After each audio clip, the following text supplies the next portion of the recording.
Olá pessoal, hoje eu quero falar sobre um tema bastante interessante que é o porquê sofremos. Por que sofremos tanto, que é inclusive o tema de um dos meus livros. Eu sou a Lourdes Possato, psicóloga, gestalt terapeuta, autora de 10 livros, sempre com o objetivo de levar autoconhecimento para que você se perceba melhor, perceba os seus potenciais e saiba lidar com a vida, com os seus desafios. Eu penso assim que um dos grandes pontos de sofrimento das pessoas é justamente não aceitar a vida. As pessoas têm muitas fantasias sobre como a vida deveria ser. Tipo assim, como se devesse ser um mar de rosas, assim, light, tranquilo, sem nenhum problema, com todo o dinheiro que a pessoa quer. Inclusive, se você reparar nas propagandas, nos comerciais que a gente tem, sabe aquela coisa, aquela vontade de ter uma vida o tempo todo na praia, sem problema nenhum, amando muito, recebendo tudo de bom. Gente, que coisa impressionante que é o mimo e a fantasia das pessoas. Você acha que a gente está aqui, sabe, vivendo uma vida que deveria ser um mar de rosas? Não. Eu sou uma estudiosa das religiões desde sempre, desde quando eu me conheço, sempre questionando. Eu tenho chegado a algumas conclusões minhas, tá? Por conta da minha experiência.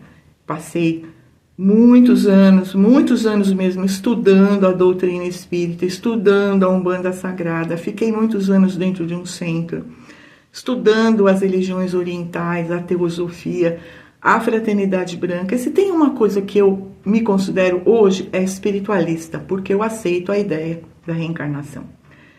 Eu penso que isso explica muito das nossas diferenças, né? Das diferenças sociais, por que uma pessoa nasce assim ou assado. Enfim, eu gosto dessa explicação como se fosse a nossa proposta kármica a cada vida. E veja, a proposta kármica envolve desafios, não é aquele mar de rosa. Pensa se a sua vida não tivesse nenhum obstáculo, nenhum probleminha para você resolver e todo mundo amasse você e fizesse tudo o que você quer. O que ia acontecer, gente? Você ia ser um carinha mimado, completamente mimado, sabe? Sem nenhum desafio. Para que você ia usar a sua inteligência, suas habilidades para vencer? Vencer o quê? Se todo mundo deu o que você queria. E eu entrei nesse tema hoje, primeiro porque eu estou reeditando esse livro, O Porquê Sofremos Tanto.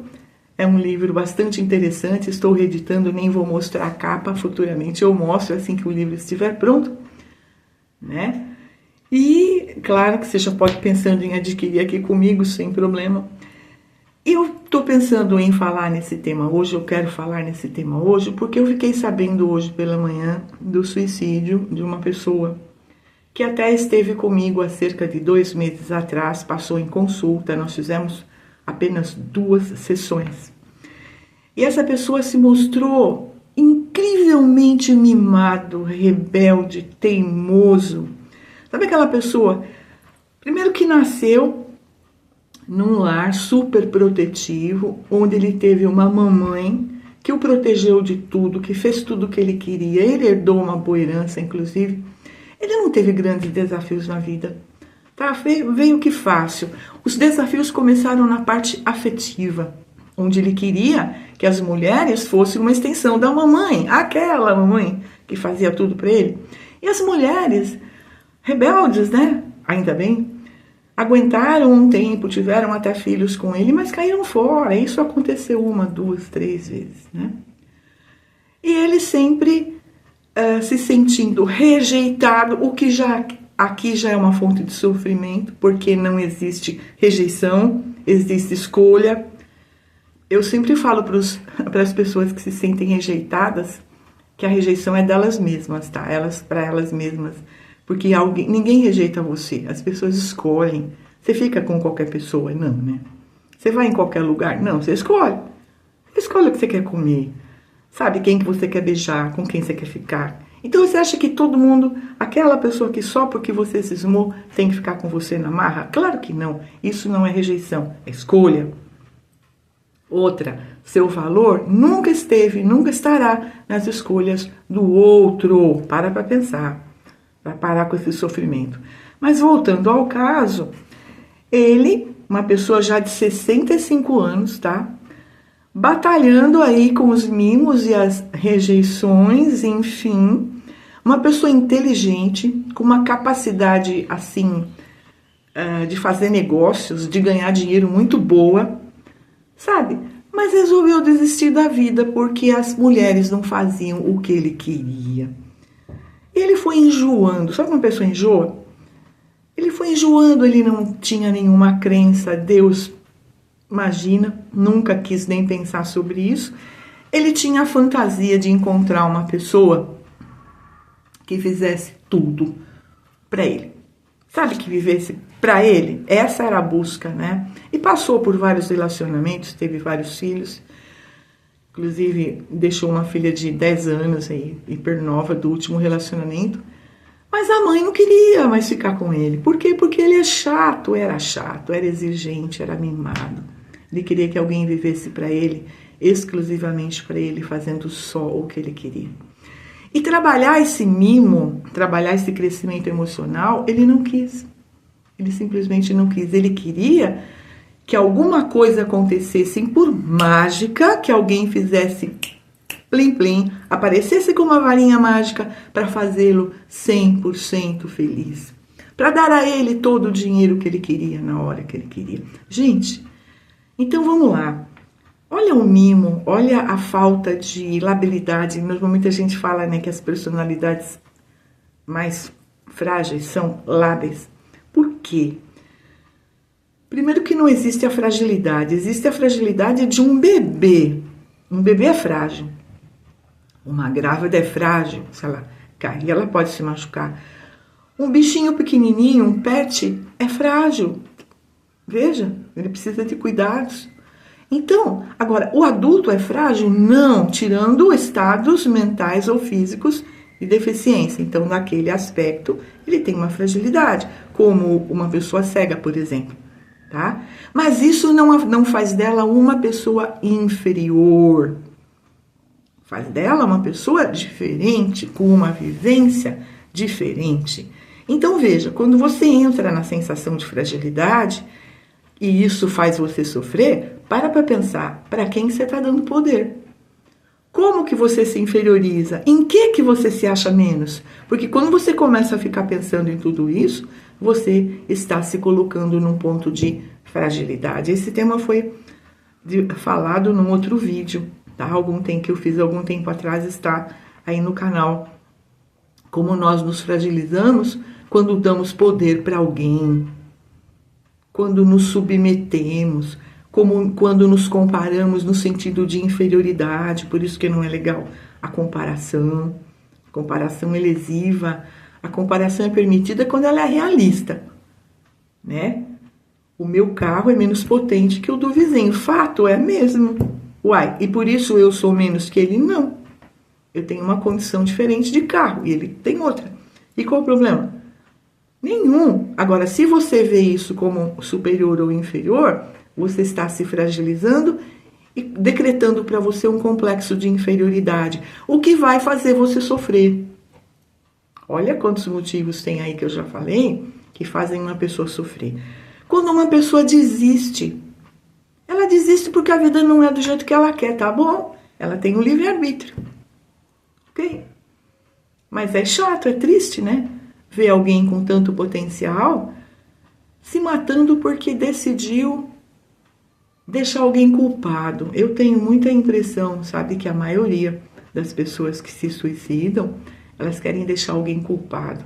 Sabe, a pessoa não fez o que eu queria, ela não ficou comigo. Ó, vou contar um caso aqui que eu tive há uns bons anos atrás, que era de uma pessoa casada com um alcoólatra crônico.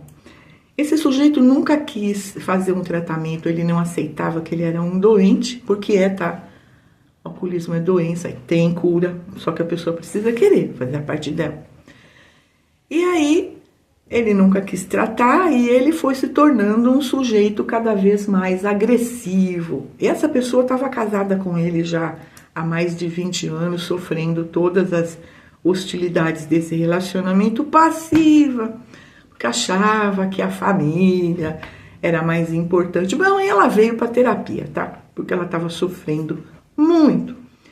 E aí tinha um agravante interessante, ela queria se separar.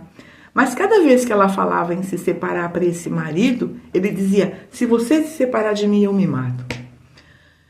E eu coloquei para ela que, veja, ela não era responsável pelo livre-arbítrio dele, porque isso era mimo. Quer dizer, que ele podia fazer o que ele queria, chegar agressivo em casa, quebrar coisas, bater nela, o que aconteceu várias vezes, espancar, sabe, de uma agressividade absurda.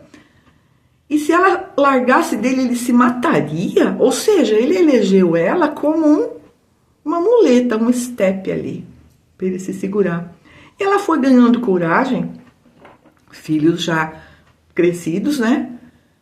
Já tinham deixado de ser adolescentes, tinha na época 18 e 19 anos. E ela resolveu se separar. Ah, ela se separou. E ele fez o quê? Ele se suicidou. Ela voltou para a terapia com uma culpa imensa. E aí o nosso trabalho foi: para com isso. Para de sofrer por conta da sua culpa. Você não é culpada pelas ações dele, pelas ações mimadas desse marido. Olha que coisa incrível. Esse caso ficou muito claro na minha cabeça hoje por conta dessa notícia, né? Desse suicídio desse rapaz. Rapaz não, desse senhor, né? E me pareceu muito, muito igual, sabe? Aquela dependência emocional que é tirana na realidade, porque tem o dependente emocional tirano e tem o passivo, tá? E quando eles se juntam, é muito legal. Dá uma neura ótima, até que alguém cresça e resolva parar de ser dependente emocional. Tema de um outro livro aqui, tá? Relacionamentos positivos, vença a dependência emocional e crie relações saudáveis. Olha como é importante trabalhar a independência emocional.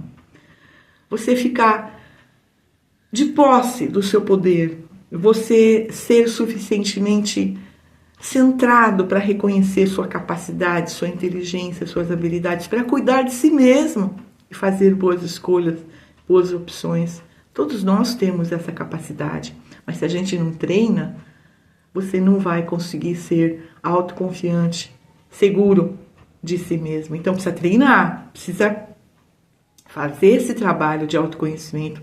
Eu posso afirmar com muita categoria que os meus livros podem ajudar muito. O Inteligência Emocional, Autoestima, Em Busca da Cura Emocional, Equilíbrio Emocional. A gente tem vários temas que você pode, inclusive, ver no Lourdes Possato Blog, no Google. Se inteirar desses assuntos para trabalhar o autoconhecimento. Quando você estiver pensando em desistir da vida por conta desse mimo, ai, porque a vida, ai, porque o outro, ai, porque não sei o quê, vai buscar ajuda.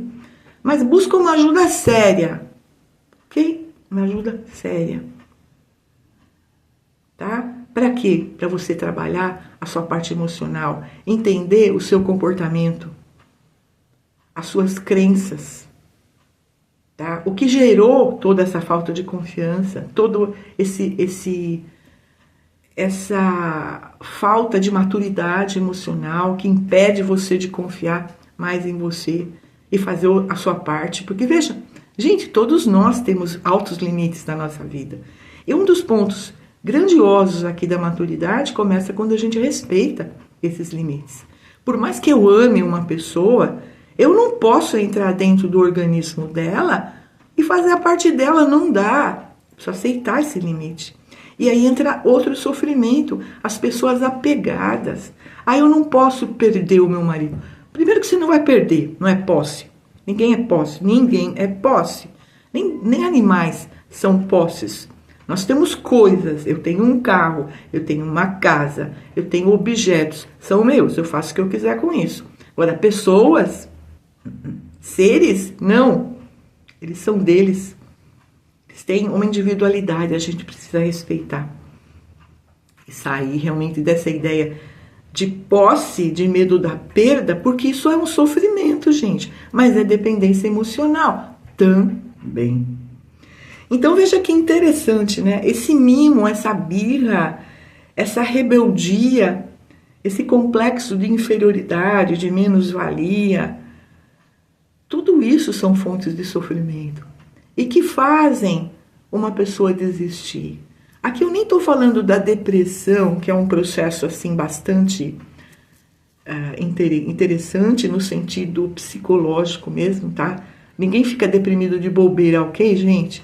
Tem vários comportamentos, várias atitudes que o deprimido carrega ao longo de um tempo e de repente isso é como se virasse aí um somatório tão grande que de repente uma situação, que é o que eu chamo de situação desencadeadora da depressão, acontece.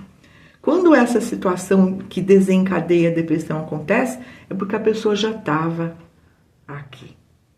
E ela precisa entender isso. Então, veja, o deprimido tem que fazer uma terapia. Remédio é importante, muito importante, muito importante. Ser medicado convenientemente. Mas a psicoterapia, ela é muito importante para a pessoa se conhecer, compreender o que levou ela àquela depressão. Tem cura, gente. Problemas comportamentais têm cura. Revisão de crenças, ressignificação de posturas. Tem jeito, tem cura. Então aí entra todo esse processo de sofrimento, essa compreensão, processo de autoconhecimento, essa compreensão de como nós funcionamos, em função de que nós agimos. E esse livro, Por que Sofremos Tanto, ele ajuda muito, principalmente nessa parte da afetividade, rejeição, traição, né? Certas amizades, eu me dediquei a vida inteira, um dia essa pessoa me deu um pé. Pois é. Que tá, né? O que você fez com você nesse tempo todo? Então, assumir responsabilidade, saber assumir responsabilidade pelas suas escolhas, por aquilo que você já está colhendo. E aqui eu gosto muito de uma citação de um dos mestres da Fraternidade Branca, que é Saint Germain. Ele diz o seguinte: se você não está gostando do que você está colhendo desse seu momento de vida, para. E pense o seguinte: você pode escolher tudo de novo, só que diferente. Olha que legal! A gente tem a opção de fazer novas escolhas todos os dias. A gente tem a opção de buscar ajuda. Então, busque ajuda, não desista. Tá? Eu acho que existem alguns momentos, particularmente, tá, gente? Esse assunto pode gerar até uma grande polêmica. Eu acredito que em certos momentos, sabe quando uma pessoa está dentro de uma doença debilitante, muito ruim, tem bastante idade, ela é altamente dependente de pessoas, ela não consegue fazer nada por si mesma. Eu acho que esse desânimo nessa hora, ele é pertinente, sabe? Porque a pessoa não vê uma cura ali, ela não vê um desenlace positivo. Então, às vezes, certos momentos, certas situações, principalmente degenerativas, debilitantes, bastante debilitantes, levam a um desânimo que é real perante aquela situação. E aí a ideia de ir embora, eu acho que ela pode acontecer, mas não com a mesma gravidade, com a mesma intensidade desses casos que eu contei, tá? Onde existe todo um comprometimento emocional, comportamental, que a pessoa poderia ter querido melhorar, ela poderia ter feito essa opção. E essa pessoa, ela fez a segunda sessão, como eu falei, e mandou uma mensagem para mim dizendo: olha, eu não acredito na melhora, eu não acredito em Deus, eu acho que eu não tenho nenhuma condição de melhorar em nada. E eu sempre levei em conta a seguinte frase: todos os potenciais que alguém usa para acabar com a própria vida é uma força, são potenciais que ela poderia usar para lidar com os problemas, né? Para lidar com os desafios da vida. E ele disse: mas acontece que eu não quero. Não quero. Vou pensar sobre tudo que você falou. Mas eu acho que eu não quero, tá? E simplesmente desligou o telefone, não mandou mais mensagens, me excluiu. Olha que interessante, né? Quando a pessoa desiste, ela desiste. Esse nosso amigo em comum entrou em contato comigo muito preocupado. O que dá para fazer? Eu falei, olha, não dá para fazer nada. Dá para conversar. Em algum momento, se a pessoa estiver aberta, porque ninguém que não esteja aberto, de fato, não ouve, né? Então a pessoa precisa buscar ajuda e querer, de fato, ser ajudada, sem o mimo do milagrezinho ou da farinha de condão. Gente, é um assunto bastante profundo, né? Eu fico à disposição, caso você queira fazer algum comentário, queira dar algumas sugestões, deixe seu comentário aí, eu vou gostar de saber. Dê o seu like também, compartilhe, esse é um assuntos, né, bastante interessante para as pessoas refletirem. Compartilhe, sim. Eu agradeço pela sua atenção. Namastê. E ficamos aqui até o próximo vídeo. E se você tiver interesse nos livros, dê um toque. Ok? Beijo para você. Até!